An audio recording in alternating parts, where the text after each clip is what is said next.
Hidup di kampung bukan berarti tak bisa bermimpi besar. Dari jalanan tanah hingga meraih cahaya harapan, inilah kisah perjuangan, inspirasi, dan hikmah kehidupan.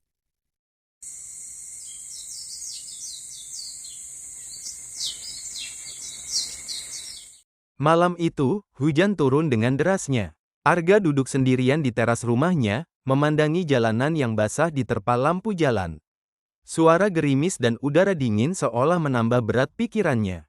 Di tangannya, sebuah pesan dari Fadil masih terbuka. "Ga, gue butuh lo sekarang. Bisa ketemu?" Arga menghela napas. Sudah lama ia tak mendengar suara sahabatnya itu. Fadil, teman kecilnya, dulu mereka selalu bersama, tertawa, bercanda, bahkan saling menyemangati untuk menjadi lebih baik. Tapi entah sejak kapan, mereka mulai jarang berbicara. Fadil berubah, dan Arga hanya bisa menyaksikan dari jauh.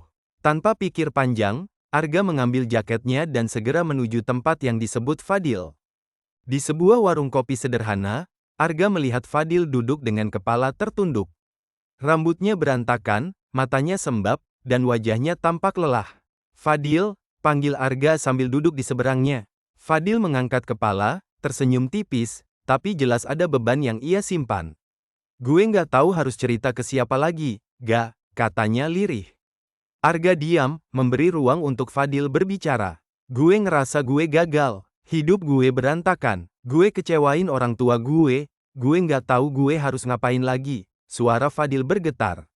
Arga menatapnya, lalu berkata dengan suara pelan, "Lo mau cerita ke gue?"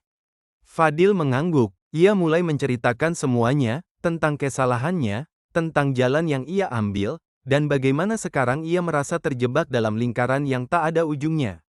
Arga mendengarkan dengan saksama. Ia tahu, ini bukan saatnya menghakimi. Setelah Fadil selesai, Arga menarik napas dalam dan berkata, "Dil, lo sadarkan? Itu udah langkah pertama buat berubah." Fadil menunduk. "Tapi gimana, Ga? Gue udah terlalu jauh." Arga tersenyum. "Nggak ada kata terlambat buat berubah.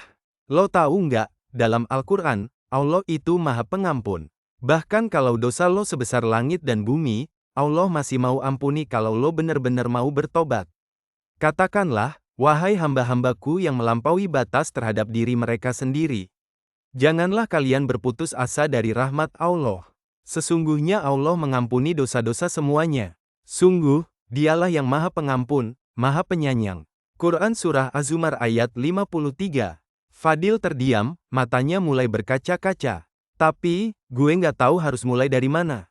Arga menepuk pundaknya. "Mulai dari satu langkah kecil. Yang penting lo niat dan jalan terus." Imam Hasan Al-Basri pernah bilang, "Dunia ini hanya 3 hari, kemarin yang sudah berlalu dan tak bisa diubah.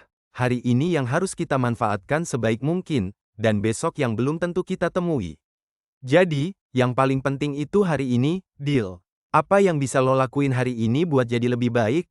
Fadil menghela napas panjang. Ia terlihat berpikir, "Mungkin, gue bisa mulai dari salat gue yang udah lama berantakan."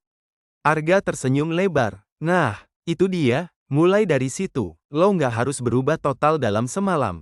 Sedikit-sedikit, yang penting lo jalan ke arah yang benar." Fadil mengangguk pelan, matanya lebih tenang sekarang. "Lo bener, Ga. Selama ini gue ngerasa udah kehilangan semuanya. Padahal Allah nggak pernah ninggalin gue." Arga menepuk pundaknya sekali lagi. "Nah, itu dia, gue yakin lo bisa, Dil. Lo bukan orang yang lemah. Dan kalau lo butuh teman buat jalanin ini, gue ada buat lo." Malam itu, di bawah rintik hujan yang mulai reda, dua sahabat itu saling menguatkan. Karena di dunia ini, yang paling berharga bukanlah hidup tanpa kesalahan, tapi keberanian untuk bangkit dan memperbaiki diri. Imam Ibnu Qayyim berkata, "Jangan menyerah pada masa lalumu. Hari ini adalah kesempatan baru untuk menjadi lebih baik. Allah Maha Pengampun, selama kita mau kembali kepadanya."